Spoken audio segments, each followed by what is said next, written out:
Hello guys, how's it going? My name is Dalaran, and regularly I get the question of, Dalaran, what do you think is going to be good in patch 9.1, primarily for raiding? And I want to put together my video telling you guys my predictions, what I think is going to be potentially strong for the next raid tier. This isn't a video to tell you guys which classes you should be playing, or a video telling you which classes have the highest DPS, highest HPS.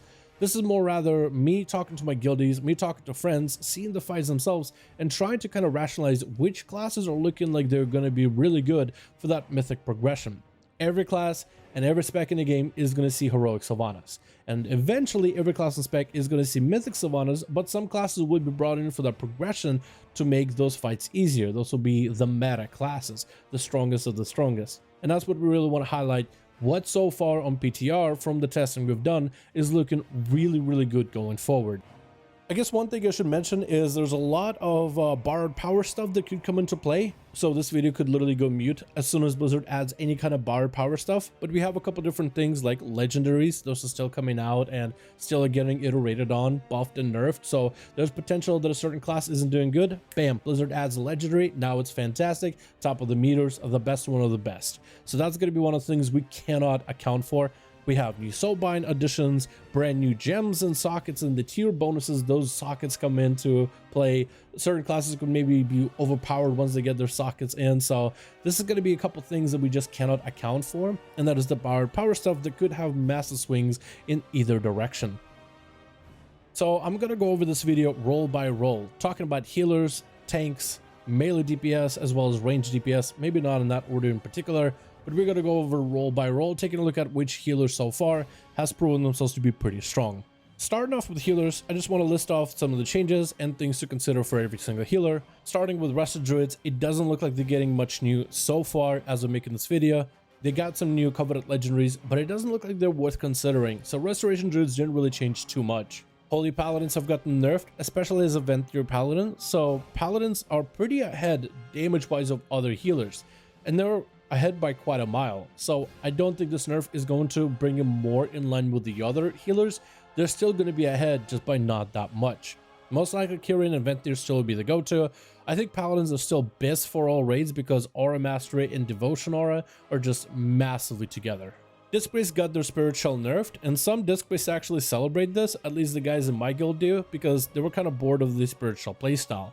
It'll still be a pretty strong cooldown, and Disc Priest is still one of those classes that brings the most amount of absorbs ready on demand compared to the other healers, and absorbs is still pretty massive no matter the fight.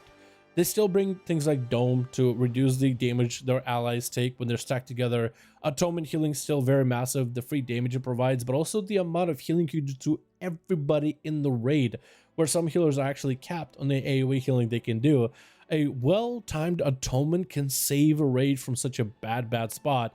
Disc Priests have been a staple in every single mythic raid, and I think it's not going to change going forward. Mistweaver Monks have gotten buffed actually. We have more damage from Mistweavers, which hopefully will amount to better numbers, maybe closer to that of a Paladin-esque numbers. They also got some changes to the way the Master interacts with their abilities, and of course, new Covenant legendaries, which are still going to be a bit of a mix-up in terms of whether these are going to be good or not. Monks weren't super representative in the last patch, but potentially this patch they maybe could be better. I do wonder if the buffs they've gotten for 9.1 so far, if that's going to be enough. Rest of Shamans got nothing new, that means no buffs, but also no nerfs. And Restoration Shamans prior to this were pretty well put together as a healer. Really good numbers, especially if allies are stacked together for your healing rain. Overall, I think it's looking like a really solid healer going forward for the next raid tier. Holy Priest didn't really get changed, except for your coveted legendaries, but Disc Priest doesn't look like it's going to be running the new stuff so far. Probably Holy Priest might not be running new stuff either. You do have a change to Symbols of Hope, where it does have an extra bonus. Not only does it restore mana for other healers, but for everybody in your raid and party, it actually reduces the cooldown of one of their personal defensives. It could be things like Exhilaration for hunters, mirror images for mages. For tanks, it's things like Vengeance gets Firebrand back faster, Protection gets Ardent Defender back quicker, IBF for your blood DKs, and potentially Shield War or Last Stand for protection. So it's a bit of a hit or miss which defensives it gives back, but it could potentially give rogues things like Cloak of Shadows, as rogues currently just don't work with this ability at all. If you could get Cloak back quicker as a rogue, that's so much more mechanic soaks that you could do inside of a raid. Until then, we still don't know just how strong this is going to be. From talking to some friends, it looks like most guilds are going to be running at least one Holy Paladin, at least one Disc Priest, and at least one Restoration Shaman. And what do you bring for the fourth healer for your raid composition? Well, that's really up to you. There's a lot of things that healers bring to the game, and not all of them are terrible. Not all the healers are bad healing-wise.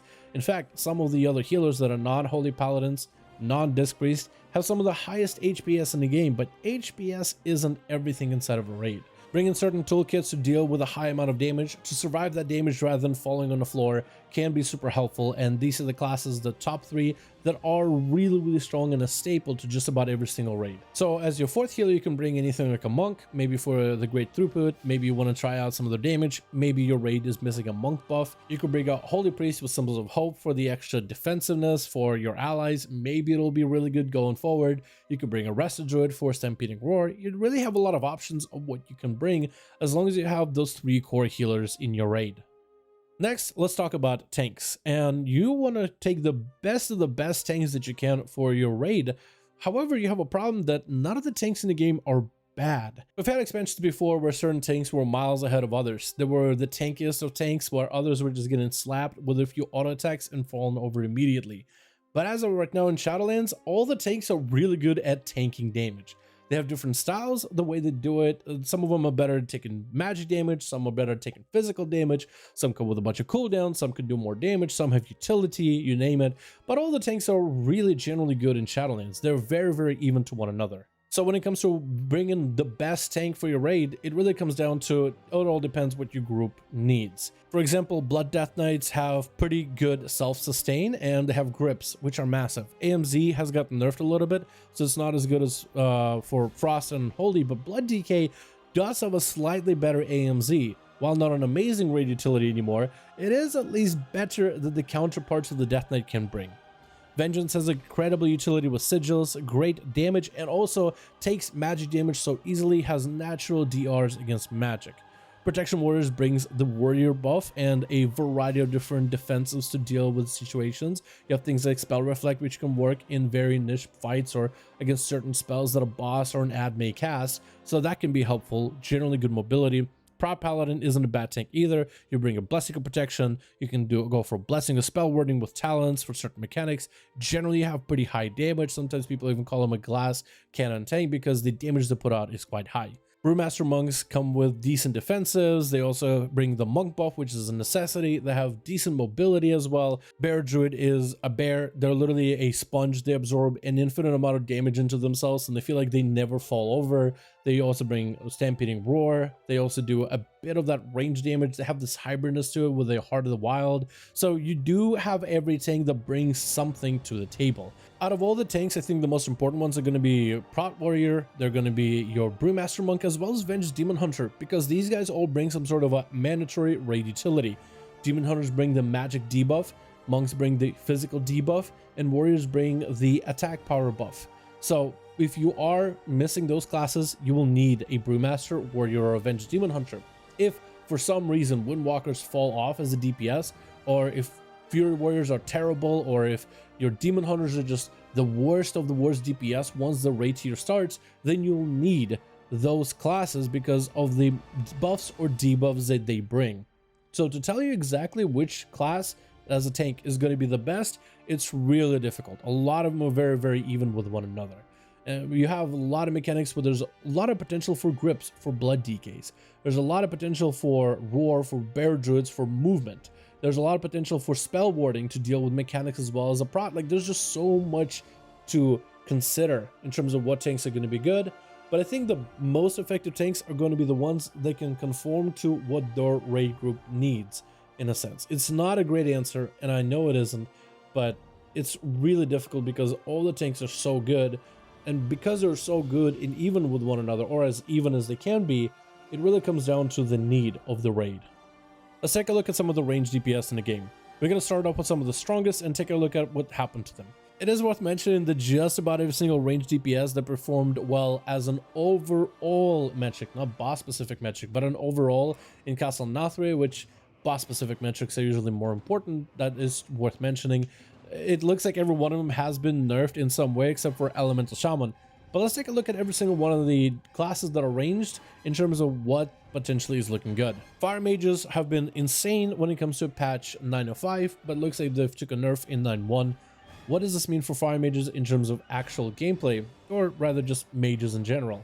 The kindling nerf is going to be one of the biggest ones, which impacts the way that you play combustion. You might not end up playing Night Fae in the future because you won't be able to get that minute CD on combustion without outside help. That's still a little bit up in the air whether this is going to be a massive nerf or not, but it does make kindling and the other talent options with this change a little bit more even in line. So maybe mages will go back to the 2-minute combustion playstyle with any of the 2-minute cooldown and trinkets. I think fire mage isn't going to fall off completely, but it could have potential for falling off for at least the rating.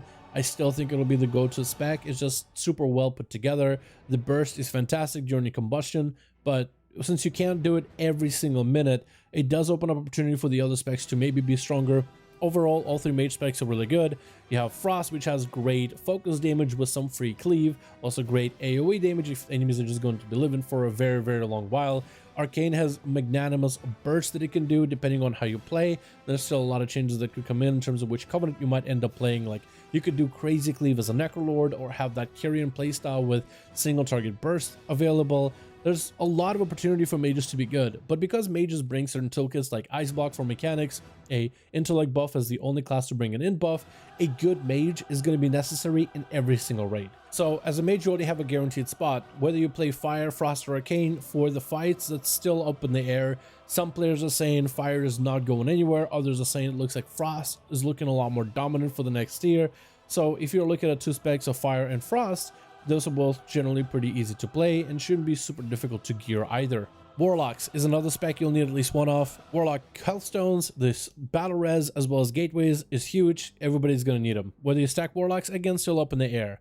In terms of nerfs, it looks like Affliction is taking quite a bit of a single target nerf. Affliction was insane at single target. Cleave, kind of okay in AoE. It looks like with some of the changes they're adding some more dot damage, but taking away a little bit of that single target damage focus. And you really will have to just stand still and turret bosses if you want to have that good single target damage. Jester is looking pretty insane right now with Cleave. Chaos Bolts are going to be huge, and being able to get resets on Shadowburn could give you a playstyle where you will be able to execute enemies, gain a lot of resources out of it, and just continue funneling that explosive damage back into the boss, especially when there's a lot of adds. Then you have Demonology, which actually has been doing really well for the testing so far. It's a spec that's all about summoning demons and having them do as much damage to the boss. In this raid fight, it doesn't seem like, unlike Castle Nathria, there were some moments, especially fight for Denathrius, where you couldn't really get your pets across the chasm to DPS some of the other as the Denathrius summons, so that was awkward. So the pet AI thing isn't really going to be screwed up too much, hopefully. So far, it looks like Affliction might be a pretty decent AoE, doddish, mobility heavy playstyle. Demonology is looking like a single target powerhouse, and Destruction is looking like a 2-target cleave with great add executes for ads that don't live long at all. So Warlocks are actually looking pretty fantastic in my opinion, and there's quite a bit of hype behind them. Shadow Priests have gotten nerfed in single target slightly. I still think they're going to be a single target powerhouse. They've got their dots buffed up a little bit, so your spread damage should be slightly better, but overall, it doesn't seem like a terrible spec whatsoever. It looks like quite a few priests found that their 1.5 minute CD on Void Form actually matches up pretty well with quite a few fights in the new raid, and overall I think they actually might be really solid. There is something to consider as a ranged DPS Shadow Priest, is you don't bring anything specifically unique. You are going to have a Disc Priest in most raids, so stamina buff is already covered. So unless you don't bring a Disc Priest or a Holy Priest for some reason, you will need a stam buff for your whole raid and party. But most raids are going to have at least 1 disc. So in terms of unique stuff that you specifically bring, you don't really have anything like that like mages or warlocks, but you are a solid DPS going forward so far. Marksman Hunters started off really good in Castle Nathria, Hunters in general I guess, and since then they've been kind of dipping down. Blizzard nerfed their interaction with the Serpent Legendary and the Wild Spirits playstyle, so since then they haven't had the best overall performance in logs, for example, but they're still a very useful class. I don't think there's been ever a raid that didn't feature hunters. I think just about every raid always had hunters brought in. They can do mechanics that other range can't. For example, turtle is insane. You can just turtle a mechanic, You have Feign Death, you have traps, you have stuns for the ads, and there's quite a bit of control that's required in the next tier for a few ad interactions between bosses. There is opportunity for you to maybe be able to play Beast Mastery if the sims allow it, because there's quite a lot of movement in some of the fights. I still think Hunter is going to be a solid range DPS. I think raids are going to have maybe 1, maybe 2 Hunters in there as a range DPS. They're not terrible. They're just not like amazing like a Fire Mage has been, or Warlocks in terms of the damage, or they don't have the same output as like Elemental Shamans and AoE, but they're a solid range DPS usually. Then we have Elemental Shamans, which some players decided, you know what, with all the top competitors, top range DPS getting a nerf in 9.1, Elemental Shaman is the only one that isn't getting nerfed. So what if everybody were to swap to Ellie? Well, Ellie is something worth considering, but I don't really know how I feel about it. I am not super convinced about Ellie being insane in the next raid tier, and the people that I've talked to don't think so either. There's always potential, but Elemental on single target, at least in the current raid tier, they have decent single target damage, but nothing fantastic. Like when it comes to boss damage, they're not the top end DPS. They're great at AoE. If there's a fight with a lot of ads and you need cooldowns on a 1 minute, minute and a half, Shamans for Elemental generally are really strong at that. They are pretty tanky in terms of taking damage. They're pretty durable, but they don't have immunities like some of the other classes do. They do have Ankh, which can be used for certain mechanics. They have Tremor Totem for specific mechanics where you need charms or you need mind controls removed. They do have movement speed with the Speed Totem, but also they don't bring a buff to the raid. They don't bring an immunity. They don't bring Warlock Hellstones, Gateway, things like that. They are the only ranged DPS that hasn't gotten nerfed for patch 9.1 so far, and if anything, it only has gotten updates. It's gotten legendaries, but nothing exactly in terms of buffs directly. So we'll see how well it performs. It shouldn't be worse than where it was in Castle Nathria, but whether it's going to make a leap above all the other range DPS, that is still too early for me to tell. The one thing to talk about the range DPS is none of them are super risky. All of them are actually pretty good. So I will have a whole section talking about the risky specs. None of the range DPS are looking like a risky spec to consider. All of them seem pretty good. And also it's worth considering that within a raid composition, most raids are packed with ranged when you bring a handful of melee. It looks like this raid you will need melee here and there, but ranged I think is still going to dominate a lot of the roster. Alright, let's talk about some of the melee. What's looking really good so far? Warriors, first of all, are not terrible. They haven't had a single nerf going into patch 9.1. For 9.0, they've only gotten buffed and buffed and buffed. We know Arms Warrior can do really good damage with condemns, especially if bosses are in long execute phases. But also Fury Warrior has really been rising in ranks. It's performing substantially better. Warriors also bring a Rallying Cry, which is massive. Their damage output overall has been pretty good. Their profile can deal with bosses, can deal with ads, and with better gear on the next patch, they should just overall get stronger. Then we have Unholy Death Knights. Particularly Unholy, there have been monsters at PvE damage in 9.05, and I think they're going to continue being really good in 9.1. There's quite a few guilds that are considering bringing at least 1, if not 2 Unholy Death Knights, even for the next raid tier. AMZ has been nerfed, and has been really good utility, but besides AMZ, Unholy Death Knights have a really good damage profile. They could do big AoE damage to a bunch of ads. They could do good single target damage to a boss. If the boss is surrounded by little ads, and the boss damage is priority, Death Knights will do great single target damage without having to sacrifice AoE. They will continue pumping into the boss because in the end of the day, ads matter, but the boss is the one that needs to go down for you to beat the fight. They also bring Execute. Execute for them is actually pretty huge. And ever since they changed their mastery to also apply to their pets, buffing their pet damage, I feel like they are looking really good damage-wise overall for the next tier of 9.1.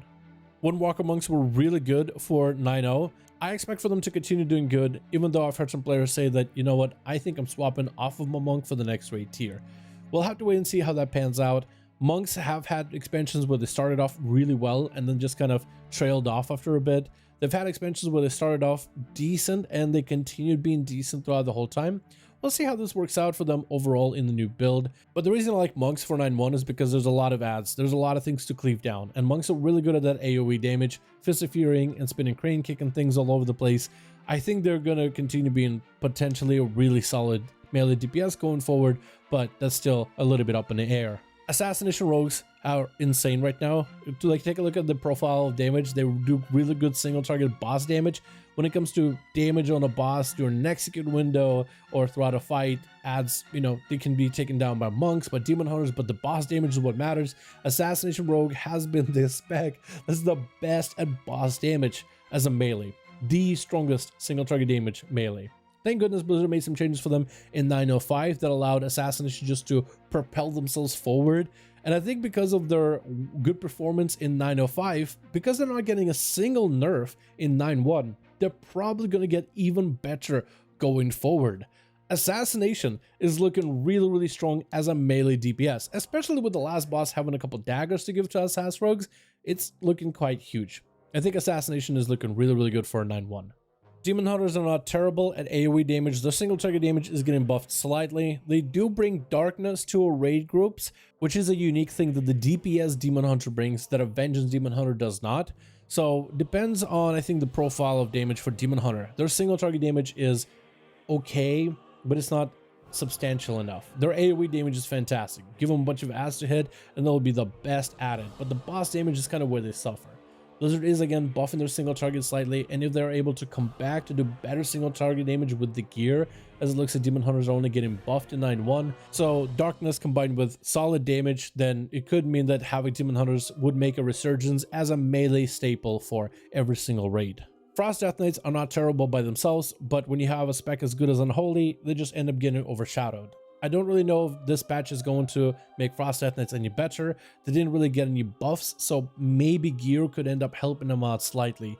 But with Unholy doing as good as it has been, it's really difficult to say if Frost is going to be better or more considered than Unholy, since Unholy isn't getting any nerfs either. Now I want to talk a little bit about some of the risky picks, and all of them are going to be melee, because there are some melee in the game that are just kind of a little bit, it's a bit of a hit or miss. It really will depend on specifics with these specs. How well can they perform in very specific scenarios will determine just how necessary or mandatory they might be for the next raid tier. None of these are bad by themselves. It's just they don't really bring something to the raid group like the other classes do. Starting off with Feral, they're great at boss damage. From the testing we've done, these guys dumpster bosses. They eat up bosses like it's nothing. They devour bosses, mostly playing Night Fae, but they're just incredibly good. That is something to consider for Feral Druids. They don't bring anything like a raid utility or immunities or buffs, or, you know, they do bring a battle res, I guess. That is something they do bring, and they do bring Stampeding Roar, but in terms of like utility that other melee bring or range bring, they are a little bit limited. Survival Hunters are also very, very weird. They're fun, a lot of fun. Big AoE damage, but the boss damage is not that great. They are really strong when there's a lot of ads packed together. They can do probably the most damage besides a mage that's just straight up combusting down on all the ads all at once. But they're a bit of a risky pick again. They're like a normal marksman hunter, beastmaster hunter, but they have to be in the melee, which puts them even in a weirder spot because they're more susceptible to mechanics, more likely to die to mechanics, which can be kind of awkward. Enhancement Shaman is very much similar like Elemental. No huge utility to speak of, but really solid damage. Some of the strongest legendaries we've seen, and with better gear I would imagine they would hit even harder. Elemental Shamans can definitely bring out some punches. They are in melee, again puts them in a weird spot, more likely to be susceptible to mechanics. They have decent movement, but again, no utility like Elemental, no immunity like Elemental. So they run into similar issues, but now they're in the melee.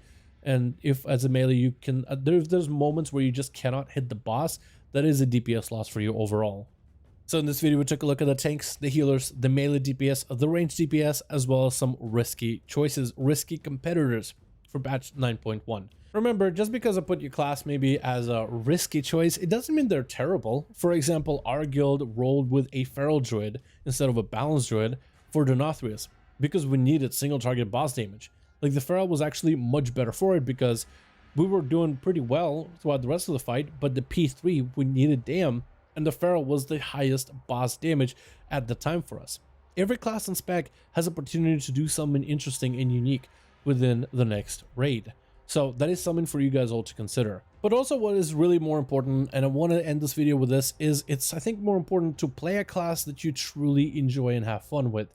whether it is a top tier competitor, whether it is considered meta by players, whether it isn't, playing a class that you have fun with, I think, is more important than anything.